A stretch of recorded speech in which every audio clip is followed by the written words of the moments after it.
tous, je vous présente aujourd'hui un documentaire sur l'éclairage public. Nous allons donc commencer par l'essentiel, donc c'est un documentaire sur l'éclairage public. Pourquoi j'ai choisi de commencer dans ce lieu?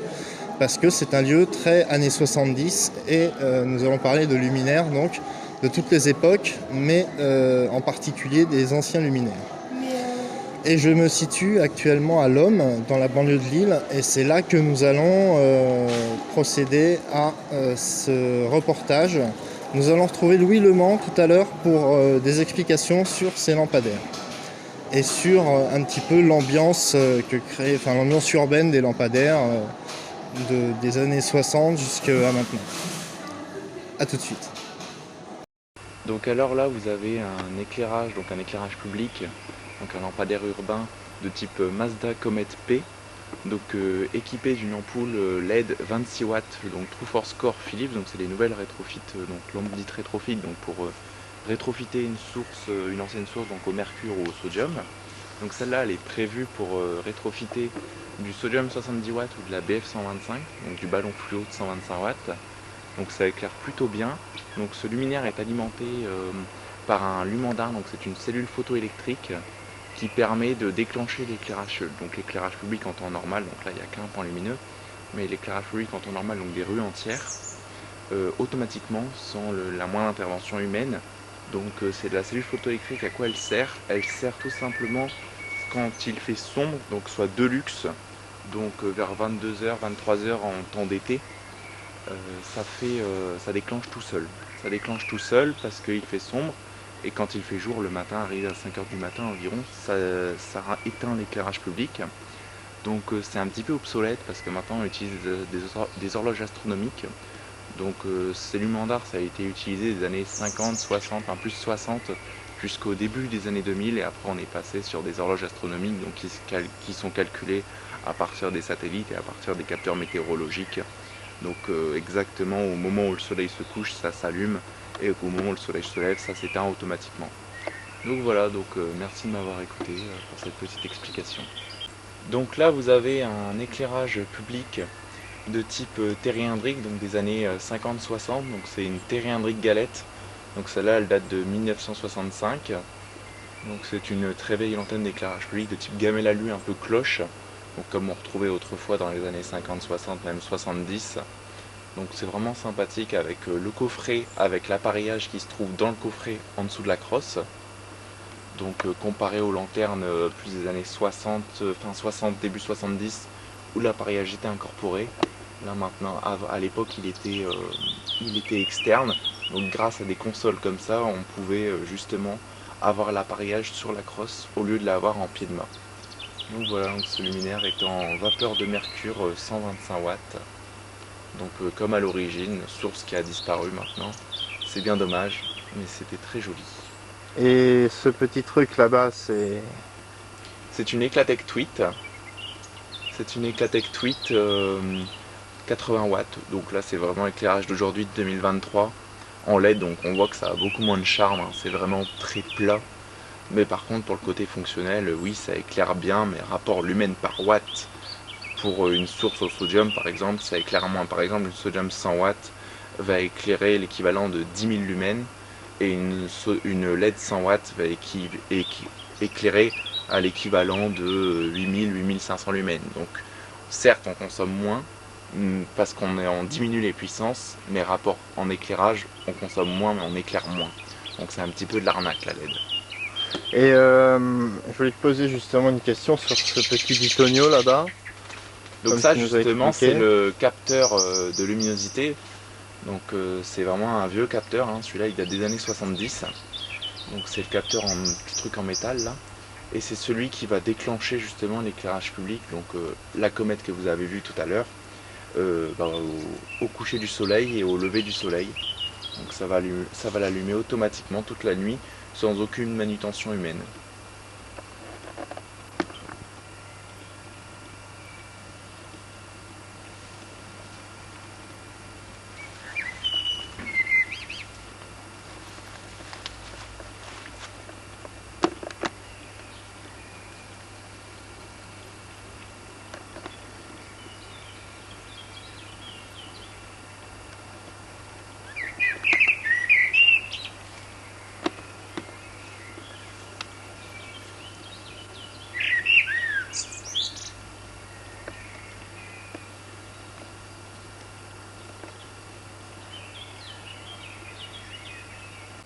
Donc là, vous avez un éclairage public donc de style Schrader MC.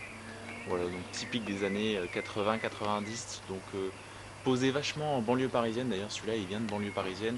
Donc toujours la même chose. On retrouve une ampoule rétrofit LED comme j'ai expliqué tout à l'heure sur la comète. Ça sert à rien que je réexplique. C'est plus écolo d'ailleurs les LED. Oui et non, parce que c'est plus économique en termes de consommation. Mais une ampoule sodium, il faut savoir qu'on arrive à la recycler à 95%. Et une ampoule à LED, on ne sait pas la recycler. Parce que c'est des cartes électroniques, donc on les enfouit sous la terre en Asie. Donc ça, c'est une belle arnaque de l'Europe qui arnaque tout le monde. En réalité, non, c'est pas plus économique. C'est plus économique niveau kilowatt, mais niveau recyclage, non, ça c'est pas vrai. Donc ça, c'est une Schrader MC qu'on retrouve beaucoup en banlieue parisienne. Donc celle-là, elle vient de banlieue parisienne, mais également énormément en Belgique, comme la pilote qu'on peut trouver à côté, qu'on retrouve énormément en France. Pour équivalent, la Schrader MC, elle est comme la pilote en France. Donc c'est un des luminaires les plus vendus en Belgique. Comme la pilote, elle a été vendue, c'est le best-seller français et il y en a eu des millions et des millions de produites. Même justement à l'étranger où on en retrouve en Afrique, en Asie, en Allemagne, en Italie, en Espagne, en Belgique, quelques modèles, mais En majoritairement en Autriche France, en et à Autriche Madagascar, aussi, notamment, il y a beaucoup de pilotes. en Angleterre aussi. En Angleterre aussi. Ça, En c'est Angleterre, on marrant arrive à ça. les retrouver en SOX. Donc des pilotes en SOX 18 watts en général. Ah ouais, c'est intéressant. Donc ça, c'est assez rare. Et parlons un peu de la pilote, justement.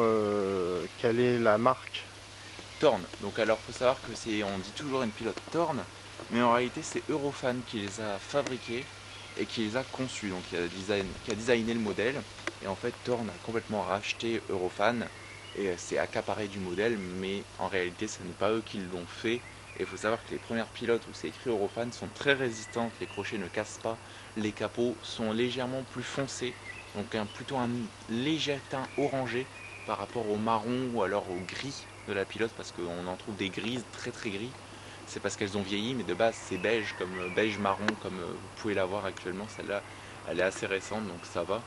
Mais les versions Torn sont vraiment de très mauvaise qualité par rapport aux versions Eurofan. Donc c'est le luminaire le plus connu d'Europe, enfin de France du moins, C'est le luminaire, un des luminaires les plus connus au monde. au Parce que monde. tous les collectionneurs les connaissent. Moi, je discute avec un collectionneur polonais. Et ben, il a même une pilote en Pologne alors que c'est une création française. Intéressant. Alors qu'est-ce qu'elle a comme particularité? Eh ben, la particularité déjà, premièrement, économique, c'est une pilote, cette pilote, ça valait pas grand-chose, hein. J'ai même les prix, ça valait 220 francs à l'époque pour un luminaire, donc c'est vraiment très peu quand on voit qu'une Ah, ça comète c'est c'était sûr. 400 francs, donc c'est le double, donc on peut poser deux luminaires pour un. Du coup, elle a aussi son capot qui est en plastique, donc entre guillemets inaltérable. Il va mousser, mais il va rien se passer d'autre s'il n'y a pas de choc énorme, sauf que c'est en hauteur, donc il n'y a pas vraiment de choc à part des petits oiseaux qui viennent se poser dessus. Elle a aussi son aspect que c'est une lanterne très robuste, à part les crochets qui viennent se casser avec le temps, mais c'est une lanterne, on en voit après 40 ans, donc c'est sorti en 85, donc on est en 2023, donc presque 40 ans après, on en voit encore des premières générations de posées et de fonctionnelles. Donc c'est une lanterne qui était prévue pour durer une vingtaine d'années, on voit qu'après 40 ans pratiquement, elles sont encore là. Donc c'est vraiment une bonne lanterne, à part les crochets qui sont assez merdiques. Bonjour, alors là maintenant je me situe dans la collection de Louis Le Mans, une collection qui va vous être présentée par lui-même, une collection d'éclairage public.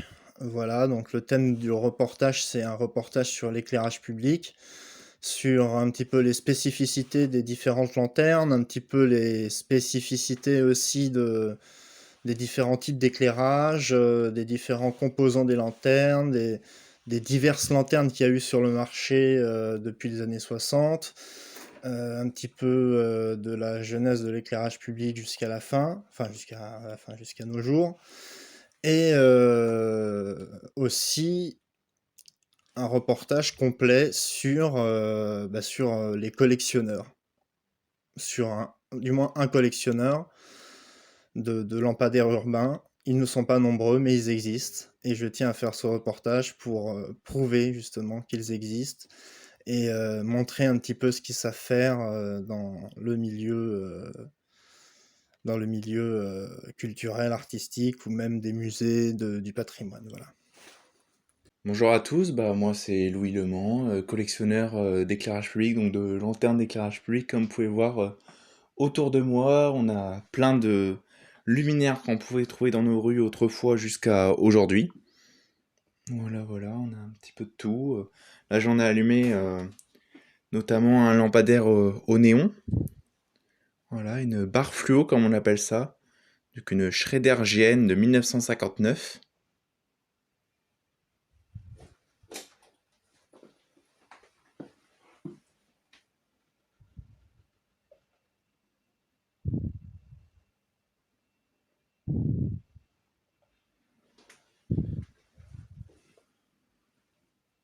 Donc ici, on peut y retrouver quelques petits modèles phares de l'éclairage public français.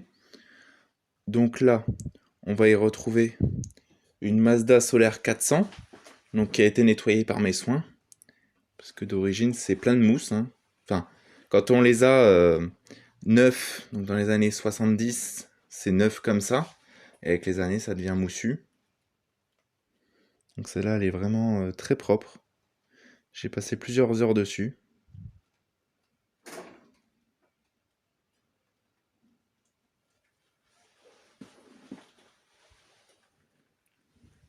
N'hésite pas à me poser des questions si tu veux savoir des détails sur un luminaire ou quelque chose comme ça. Alors, maintenant, passons à d'autres types de luminaires et leurs spécificités, notamment les lumières au tube fluorescent. Alors, les luminaires au tube fluorescent, on va les retrouver ici, donc je vais me décaler un petit peu. Donc ici, on va avoir deux Clarel Reg 40 watts.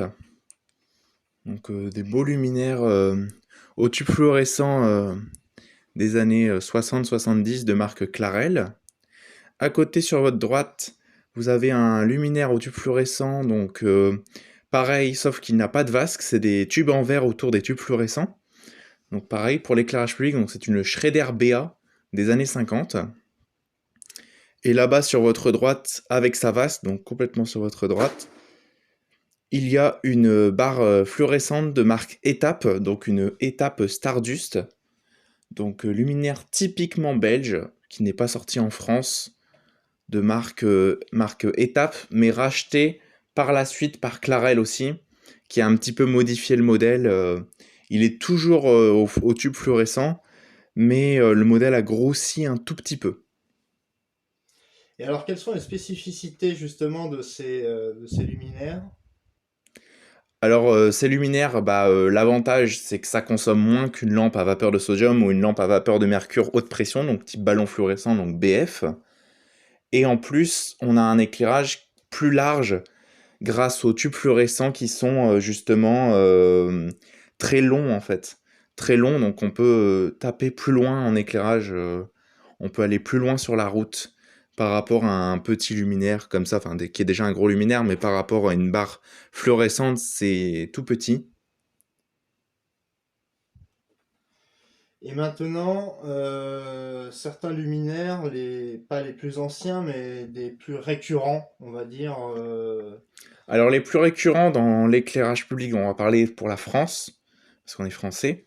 On a les Holophane Haro. Donc là ici on a le Holophane Haro 1, donc avec sa vasque. Donc on a la première génération, donc avec les vis sur les côtés et le châssis qui change légèrement de forme à ce niveau-là. Donc ici on n'a pas les vis, là on a les vis, mais sinon ça reste le même luminaire, c'est juste génération 1, génération 2. Celle-là elle va dater de 1962, celle-là 1964. Après on va y trouver, donc on va rester chez Holophane, Holophane, Thorn, Eurofan. On va y trouver une pilote qui se trouve ici, donc la pilote, le best-seller français. On reparle sur la Thorn Pilote. Donc la Thorn Pilote était un best-seller français, donc des années 85, donc c'est sorti en 1985, disparu en 2012. Donc créé par Eurofan, racheté par Thorn avec les années, donc quand Thorn a racheté Eurofan, donc à la fin des années 90. Donc vraiment un très très très beau luminaire, enfin moi j'aime beaucoup. Après, chacun ses choix. Mais un luminaire en tout cas très très robuste et qui tient plutôt bien dans le temps, à part les crochets des vasques, qui sont assez fragiles comme en plastique. Mais récemment, j'ai vu que dans des pays comme en Pologne, où il y a des pilotes, les crochets sont en métal. Donc je comprends pas pourquoi ils n'ont pas fait ça en France. Parce que s'ils avaient fait ça en France, le luminaire, actuellement, il serait vraiment très très très très très robuste. Parce que le luminaire en lui-même, il tient vraiment très très bien. Et le seul problème, ce sont les vasques. Voilà pour la Torn Pilote. Donc maintenant, on va parler de la Mazda EPA, donc aussi un best-seller français. Donc avant la Pilote, sortie dans les années 60, en 1964 exactement pour la EPA 400, et 1966 pour la EPA 125. Donc là, on va montrer la EPA 125, et peut-être qu'après, on vous montrera la gamme EPA à côté, parce que j'ai les trois. Donc, la EPA, donc elle existait en version peinte ou non peinte. Donc voilà, donc celui-là a été restauré. Donc un petit Mazda EPA 125 watts. Voilà, donc de côté ce que ça donne quand on les croise dans les rues. Donc celle-là avec de la peinture donc grise, comme vraiment à l'époque des années 60, on avait un style de gris-vert qu'on pouvait trouver également sur les voitures. Donc voilà, avec une ampoule à vapeur de mercure 125 watts. Voilà, donc vraiment très très classique. Je peux même vous l'ouvrir. Donc là, on va enlever l'ampoule. Et là, on va faire comme si qu'on faisait une maintenance. Et là, on a l'accès au ballast. Voilà, donc le ballast d'origine. Donc celle-là, elle date de 1979. Et elle fonctionne toujours. Donc c'est vraiment de la très très bonne qualité. D'accord. Maintenant, on va passer à la Marina. La Marina. Donc ici, sur la Marina, on a trois tailles. La Marina 10, la Marina 11, la Marina 12. Donc ici, on a une Marina 10 neuve. Donc de 1979 aussi. Donc elle est toute neuve. N'hésite Voilà. pas à la montrer à la caméra qui est là. Voilà. Donc ici, on a une Marina 10 toute neuve de 1979, de couleur bleu ciel. Voilà, donc on peut voir qu'elle est vraiment très très brillante, forcément, elle n'a jamais été posée depuis 1979. Donc un très beau luminaire. Donc après, on a les autres tailles, hein, mais que je n'ai pas, j'ai juste la 11, couleur marron. Donc elle existe aussi en marron, hein. Donc il y avait deux couleurs, donc le bleu ciel et le marron, donc couleur tabac, appelée par Philips. Donc c'est une Philips Marina, hein. Donc celle-là, elle est neuve forcément, du coup. On y retrouve une ampoule Philips neuve d'origine de 79, un palace Philips à l'intérieur, et un luminaire avec un réflecteur qu'on pouvait retrouver aussi dans la NFA 10 et dans la Krylate 10. Donc ici, on reparle des Mazda EPA. Donc ici, on a la gamme Mazda EPA. Donc la 125, comme on a parlé tout à l'heure, qui se trouve ici, donc qui est exactement la même. Ici, on a la 250, donc première génération. Donc on peut voir qu'ici, on a des vis carrées. Donc on a un bloc en métal avec des vis carrées. Ici, on a une deuxième génération de blocs en métal, mais les vis ont changé. Ici, on perd l'inscription Mazda, qui n'y est plus. Voilà, on a changé de douille, donc c'est pas la même chose. Et ici, on a la version 400, donc la Mazda Progelus 400. Donc vachement plus grosse quand on voit les deux, donc comparé à la 125, même à la 250. Donc c'est un luminaire qui est assez gros, donc en mercure 400 watts. La EPA de 400 était prévue, donc ce qui s'est écrit dessus, pour 125 watts, 250 watts, 400 watts et 700 watts mercure. Donc la lampe 700 watts est vraiment assez rare. La 250, elle était prévue pour 125 et 250 watts. Et la EPA 125 était prévue pour 50, 80 et 125 watts, toujours mercure. Et vers la fin, dans les années 90, on pouvait retrouver des Mazda EPA en sodium 70 watts. Celle-ci est une Mazda EPA neuve, donc la vasque est un petit peu sale. Donc avec une vasque, donc celle-là, elle est vraiment toute neuve. Elle n'a jamais été posée, bon je ne vais pas vous la sortir pour ne pas l'abîmer parce qu'elle est vraiment assez fragile, surtout niveau peinture. Donc ça c'est une dernière génération, donc à la fin de Mazda de 1987. Mais elle est toute neuve, elle n'a jamais été posée, elle a toujours été stockée. Et j'ai pu la récupérer d'un vieux dépôt éclairage public. Alors mon goût pour les luminaires, c'est très simple. J'avais une personne de ma famille qui travaillait en électricité Et il m'a ramené un jour un plafonnier, 4 x 10 watts qu'on peut retrouver dans les écoles ou les bureaux avec 4 néons dedans, donc des tubes fluo, mais dit par le grand public des néons, mais en réalité ça s'appelle des tubes fluorescents. Et un jour, ma commune, où je me situe actuellement, a décidé de changer les luminaires au sodium pour des luminaires à LED comme actuellement hein, dans les années 2000. Donc depuis 2012, on change beaucoup de luminaires au sodium pour des luminaires à LED, mais depuis 2020, ça s'est vachement accentué. Et j'ai récupéré mes premiers luminaires, donc des Thorn Pilotine et des Mazda Modula. Après, je me suis rapproché de collectionneurs, donc de collectionneurs d'éclairage public, parce que j'ai découvert que je n'étais pas tout seul. Et j'ai pu faire mes premiers échanges via des collectionneurs d'éclairage public. Et ma collection a commencé comme ça. Je me suis rapproché de la société qui désinstallait les luminaires. Ils m'ont appris qu'ils partaient à la poubelle. Du coup, j'ai pu récupérer les luminaires qui partent à la poubelle, parce qu'il faut savoir que les anciens luminaires au sodium ou au mercure partent à la poubelle, au profit des luminaires LED, et etc., etc. Et de fil en aiguille, j'ai pu acquérir une grosse collection comme ça, avec des échanges avec des collectionneurs, de la récupération dans les sociétés d'éclairage public, et Le Bon Coin, bien évidemment, donc un site français de vente de particuliers, où on peut trouver pas mal de luminaires qu'on ne peut pas trouver par chez nous, parce qu'il faut savoir, c'est que chaque région a sa marque. Nous, par exemple, on a une marque donc, dans l'agglomération lilloise, donc on a une marque qui s'appelle Terry Hendrick, donc qui a disparu dans les années 90, qui faisait de l'éclairage public, l'éclairage d'intérieur et des feux de signalisation. Et cette marque, donc c'est vraiment une marque lilloise, donc j'essaie d'avoir le plus possible de luminaires Terry Hendrick. Et on a d'autres marques comme par exemple Clarel qui se trouve plutôt dans les Hautes-Pyrénées. On en trouve beaucoup plus. Donc des luminaires Clarel par chez nous on n'en trouve pas beaucoup.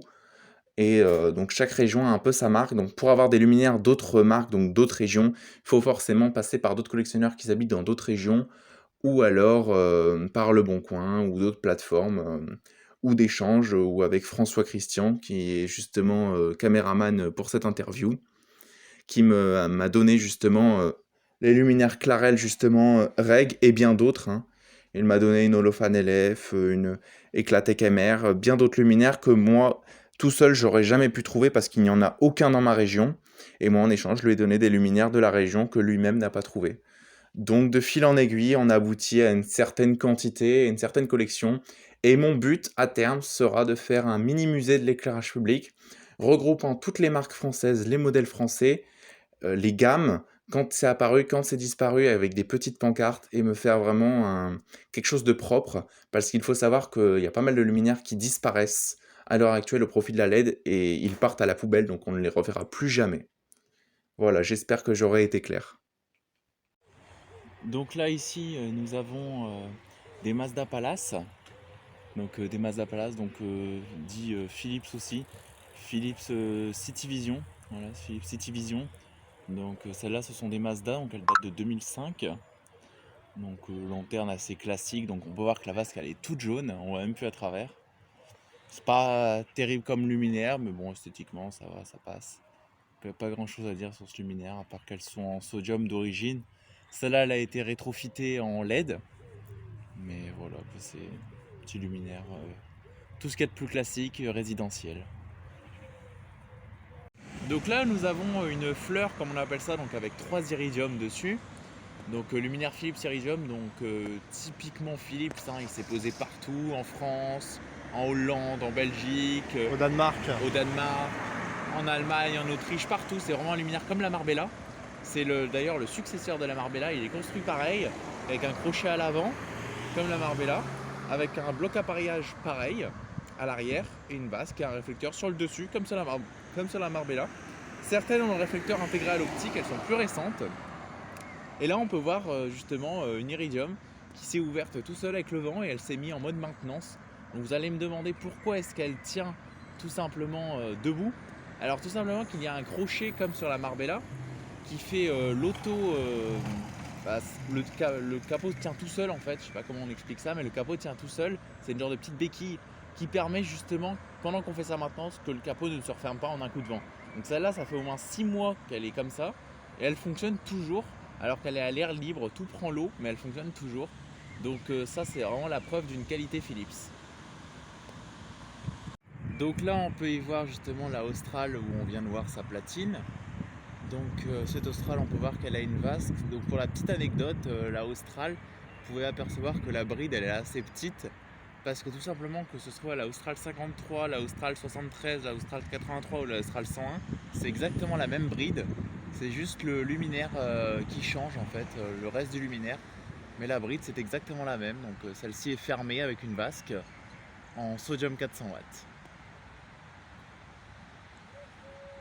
Donc alors là nous avons une platine d'Eclatec Austral 101 qui est sur le mât, donc plus au-dessus de nous. Donc une ancienne platine d'ancienne génération, donc avec un ballast Sabir donc en sodium 400. Donc je vais ici, nous voyons le ballast, ici on a le condensateur et là on a l'amorceur, donc l'amorceur qui permet d'amorcer la lampe. Et donc une lampe sodium qui est au-dessus de nous, une Austral 101 première génération,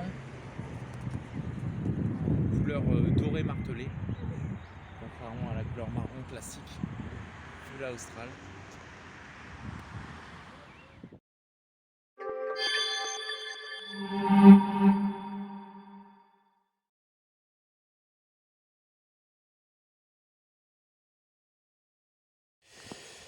Voilà donc un atelier de scénographie en tout genre, spécialisé surtout en scénographie urbaine et scénographie industrielle.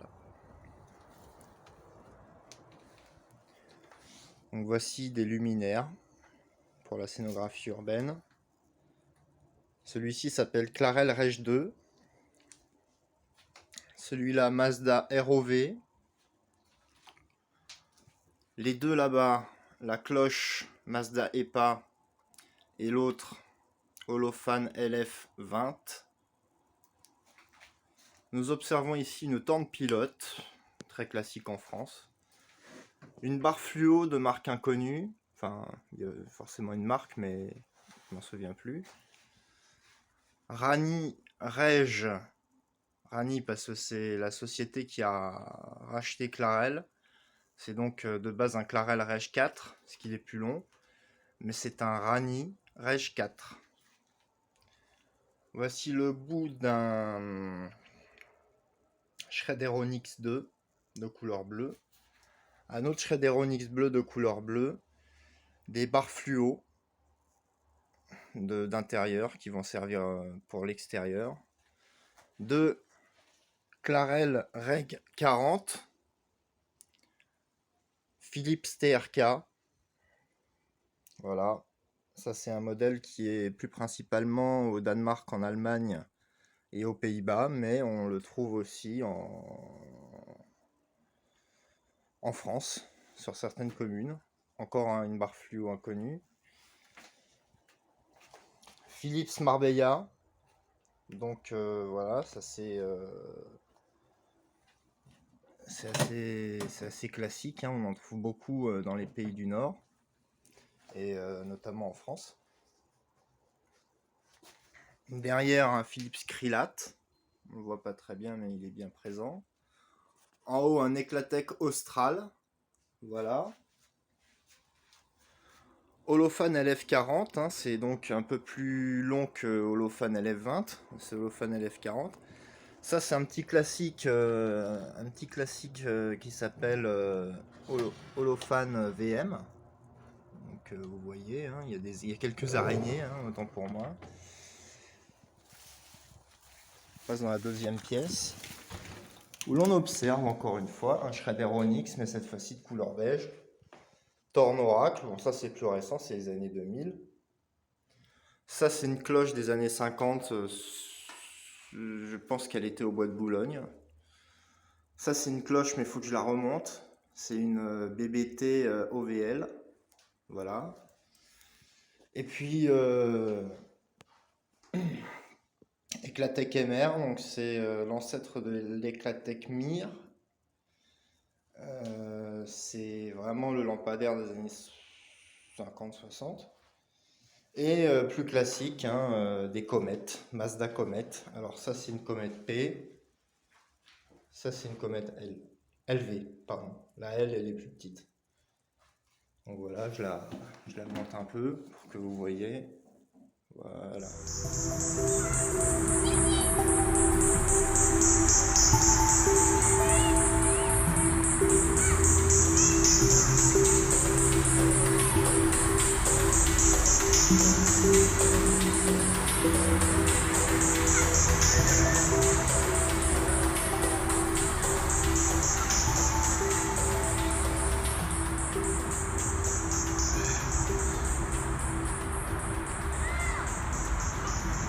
Salut les loulous, encore une fois. Donc cette fois c'est la chronique insolite. Tout ce qui était lieu insolite, film insolite, quoi d'autre, et même les oreilles de Mickey insolites, soirées insolites, enfin tout, seront donc, comme je l'ai dit tout à l'heure dans le métro, seront génériqués par juste le terme chronique insolite. Et entre parenthèses donc ce qui est insolite dans la chronique. Là en l'occurrence ce sont les lampadaires. Donc comme vous avez pu le constater, les 2 lampadaires qui ont été filmés juste avant que je fasse mon apparition sont des lampadaires malheureusement en voie de disparition, notamment le deuxième, hein, donc avec son fuselage, comme on dirait pour un avion, mais comment dire, son alliage en aluminium et son ampoule au ballon fluo qui fait une lumière plutôt blanche, donc c'est on va dire une technologie typique des années 40 jusqu'aux années 70-70. Maintenant on en voit encore dans certaines villes, surtout en province, mais on en voit surtout dans les zones un peu défavorisées. Je tiens quand même à préciser que je ferai une démarche à la mairie de Créteil pour les récupérer, pour en faire de la scénographie pour les futurs films. Et je vous explique un petit peu pourquoi je fais cette chronique, parce que ces prochains temps, je voudrais vous faire partager mes passions et mes fétichismes d'antan, qui sont toujours restés. Et je suis un grand fétichiste des lampadaires, et d'ailleurs pour situer la limite, on va dire, la limite de 2 villes, en France du moins, on remarque que les lampadaires sont différents d'une ville à une autre. Aujourd'hui nous nous situons à Créteil et nous allons continuer donc ce reportage dans divers lieux dans lesquels nous allons aller maintenant tout de suite.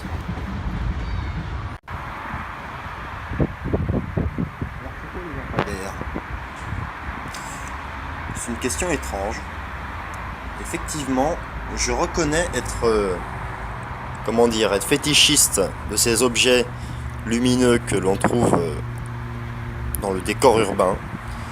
Ça paraît presque banal. Un lampadaire, en soi, c'est juste une lampe qui éclaire la route. Mais pourquoi ai-je donc cette passion ? Car j'aime beaucoup les formes. Comme vous le voyez dans ces images, il y a tout type de lampadaires, les nouveaux, les LED, les anciens, les aluminiums, ainsi que les lampadaires au tube fluorescent, que vous verrez un petit peu plus tard dans les extraits de films. Ce qui est fascinant, c'est la différence de couleur, ainsi de lumière, la différence de couleur de lumière, et la différence de forme, selon les époques.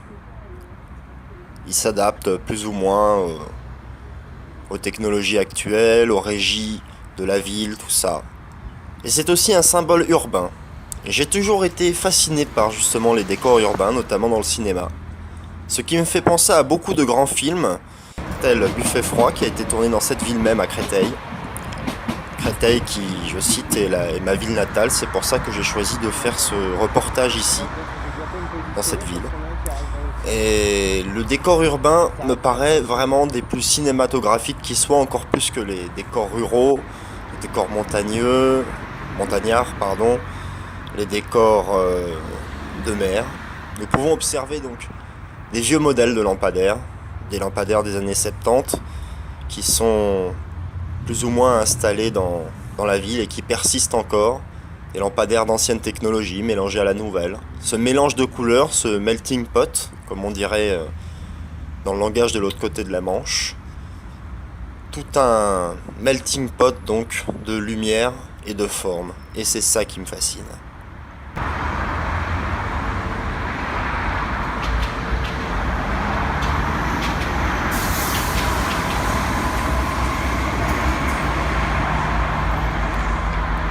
Donc le reportage continue. Donc il n'y aura pas uniquement des lampadaires, mais comme vous pouvez le constater en voix off, il y a aussi un petit peu d'architecture, on va dire, car Créteil est une ville architecturalement très intéressante, très étudiée dans la plupart des écoles d'architecture de la Terre entière, même tous les pays du monde. Je répète, il y avait un cyclomoteur qui passait. Donc voilà, c'est une ville très étudiée dans toutes les écoles d'architecture quasiment du monde entier, car c'est C'est une ville très intéressante avec des immeubles de Vasarely, tout ça. Et donc pour terminer là-dessus, nous allons continuer donc le reportage et aussi admirer un petit peu les recoins de la ville de Créteil. Et sachez que beaucoup de films comme par exemple Buffet froid, que je vous invite à regarder, de Bertrand Blier, qui date de 1979, a été tourné à Créteil. Et voilà, ainsi que d'autres films comme Série Noire d'Alain Corneau. A tout à l'heure.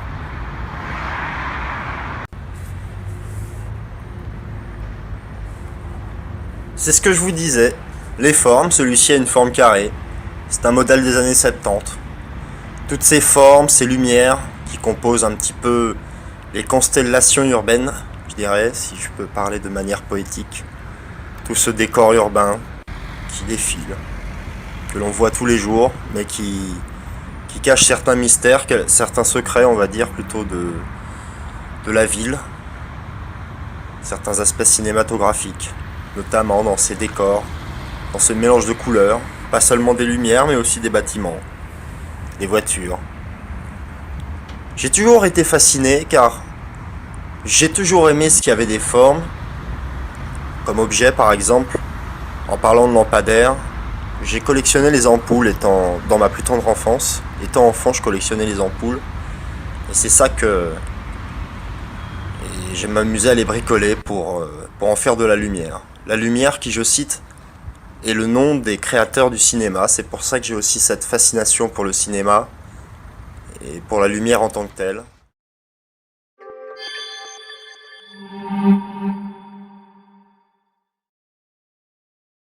C'est la fin de ce reportage qui vous a été présenté par moi-même, François-Christian Murier. Je vous remercie d'avoir suivi ce reportage.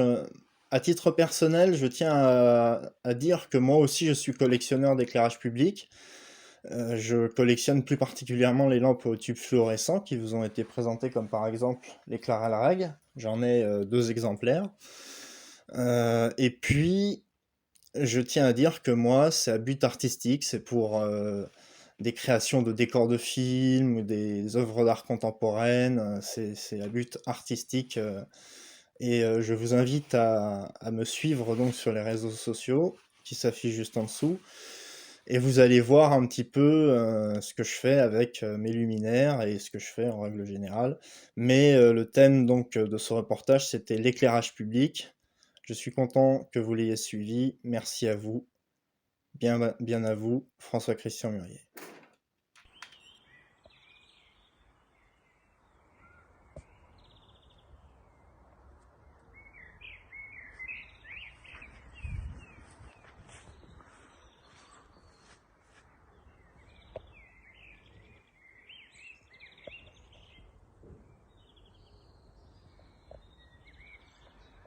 Tada!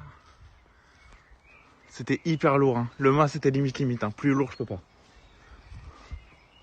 Voilà, ça marche.